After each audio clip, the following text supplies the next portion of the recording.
And well. Welcome back to New York Sports WickerMedia. I am your host, Watsu-K99. Thank you, as always, for taking the time to watch these videos.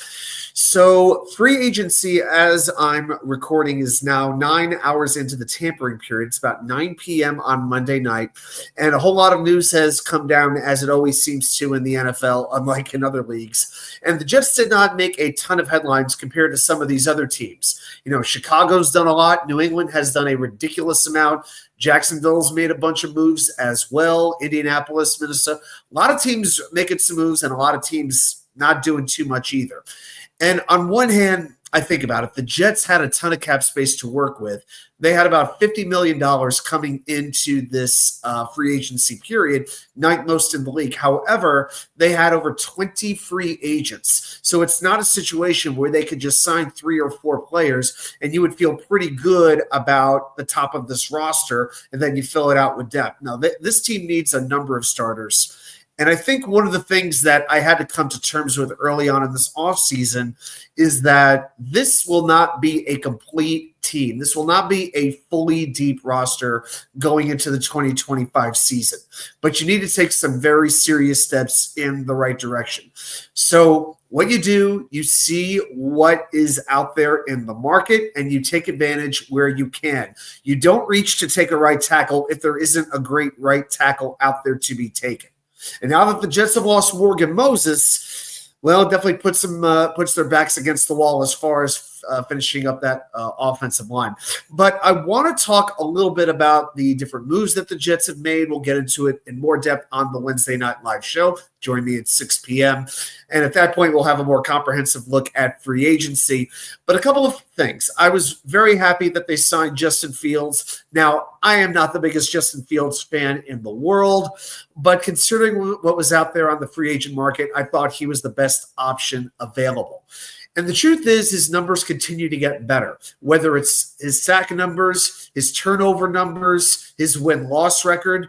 His best football is ahead of him at 26 years old. He got off to a very rough start in Chicago, where he was surrounded by very, very little.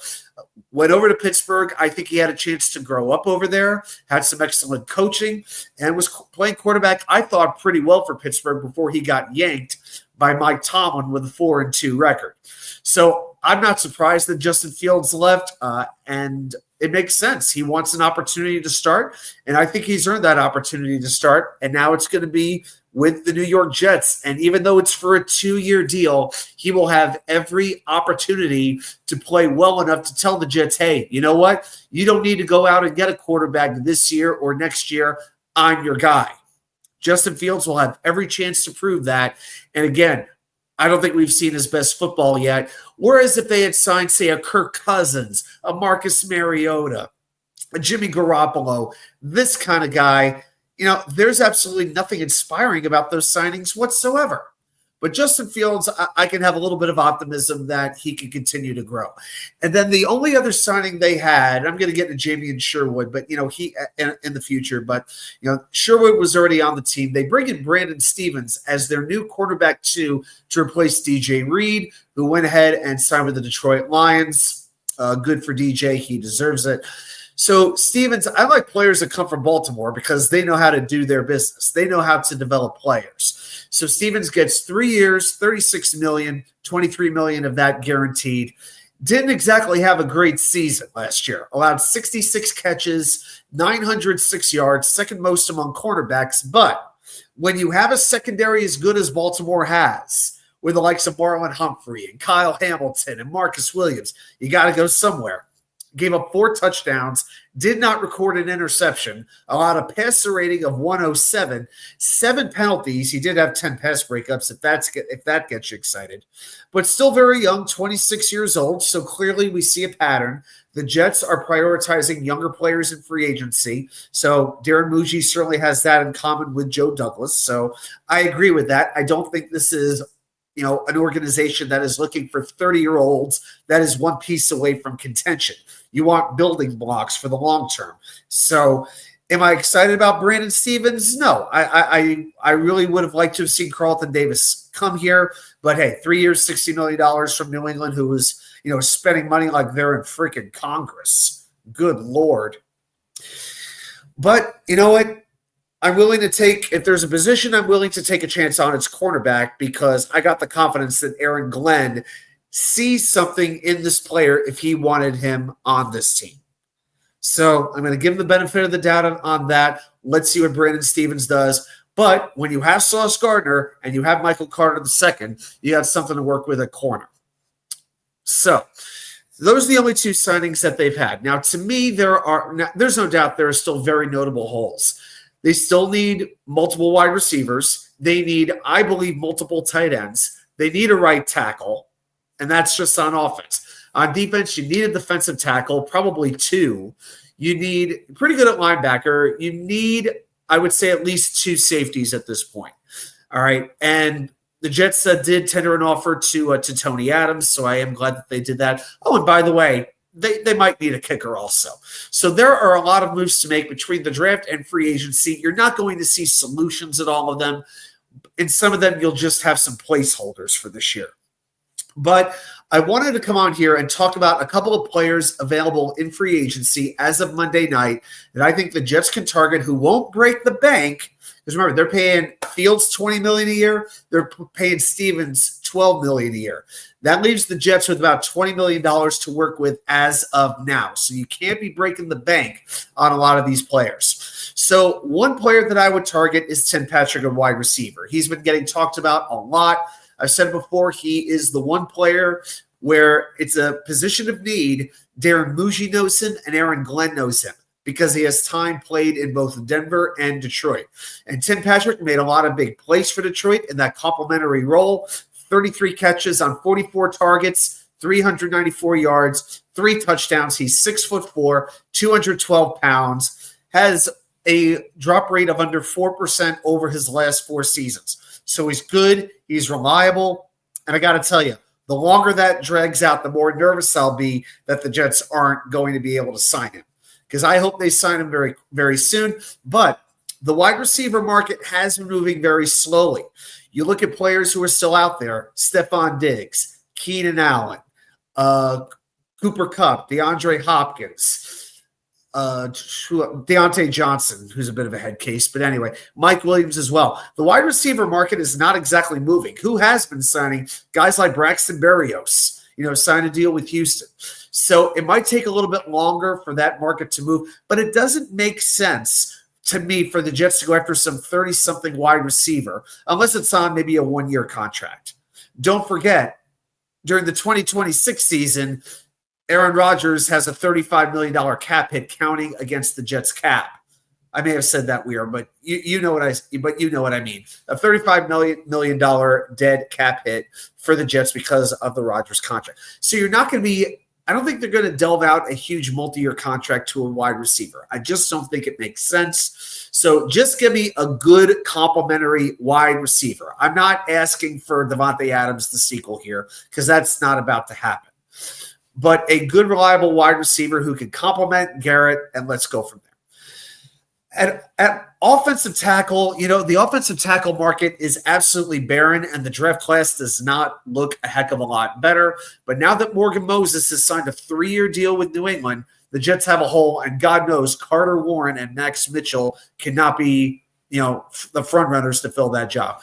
To me, the only one who makes sense at this point, I saw that one of the beat writers said Kelvin Beachum, move him over to right tackle. If I'm moving somebody over there, I want it to be Jedrick Wills from the Cleveland Browns. He has not worked out at left tackle, but he played right tackle in college and was really, really good.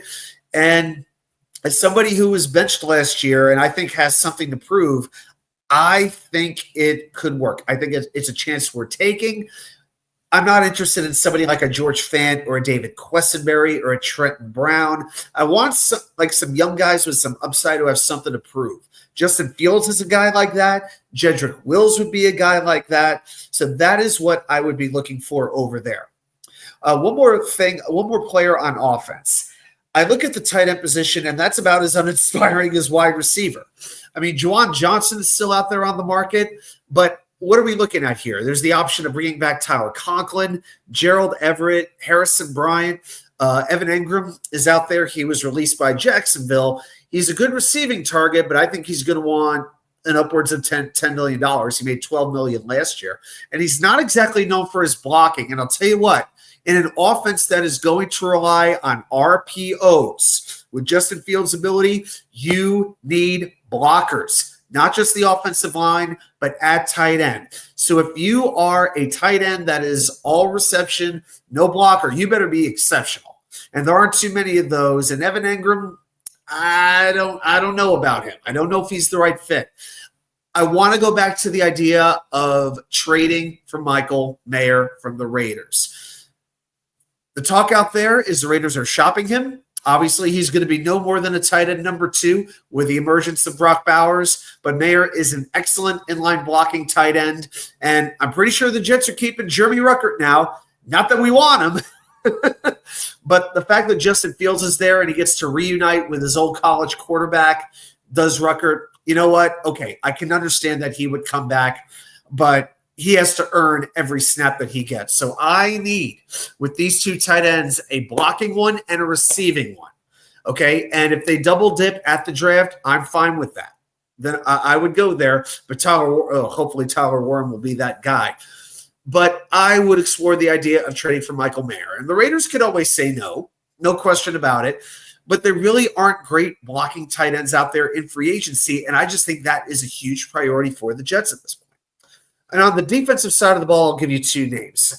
It's interesting to me that the Jets haven't yet brought in a player from Detroit or New Orleans or a player that Aaron Glenn knows, but there's certainly a hole at defensive tackle. And to me, Levi Onwuzurike makes a lot of sense. So in his first year where he had regular playing time with the Broncos, the defensive tackle, he produced 47 pressures on the quarterback and had a 66.5 PFF run defense grade. I know the 49ers are going to be in hot pursuit of him. It makes sense in that Robert Saleh 4-3 defense, but I'm tired of the defensive tackle spot next to Quentin Williams being a constant revolving door of ineptitude. Onwuzurike, I think, can make a very good difference, and that is a position that is pretty deep in the draft. But there's nobody else. There is Leonard. You do have Leonard Taylor. That is encouraging, but again, he's more of a pass rusher. I want a legit, ugly, nasty run stopper in there. Whether it's in free agency or the draft, but Onwuzurike is somebody that I would target. And finally, the safety position. Tony Adams coming back, all well and good. Not known as he has his strengths, he has his weaknesses. I wouldn't exactly call him the most reliable player, but I like the idea of teaming him up with Justin Reed of the Kansas City Chiefs. He's very durable. He'll give you 80 to 90 tackles a season. Big part of that Kansas City defense. Aaron Glenn wants winners. Well, what more winning organization is there over the last 5 years than the Chiefs? 28 years old, still a very good, reasonable age. I am a Javon Holland fan, but looking at what some of these safeties are getting, like Trevon Moehrig, who I definitely wanted, $17 million a year. I think Holland's going to get $18 to $19 million a year. I think you could get Reed for a more reasonable contract in maybe that $11 to $12 million range, and I think that would be worth targeting. So those are just some thoughts on day 1 of free agency and who I would like to see the Jets target going into day 2. If you have some ideas on who you want the Jets to target, put them right down there in the comments. Quick reminder, join me every Wednesday night at 6 p.m. when we go live. We always have a great time. I look forward to having you there. Have a great day, and I will see you right back here with more content from you know where. The Wicker Chair.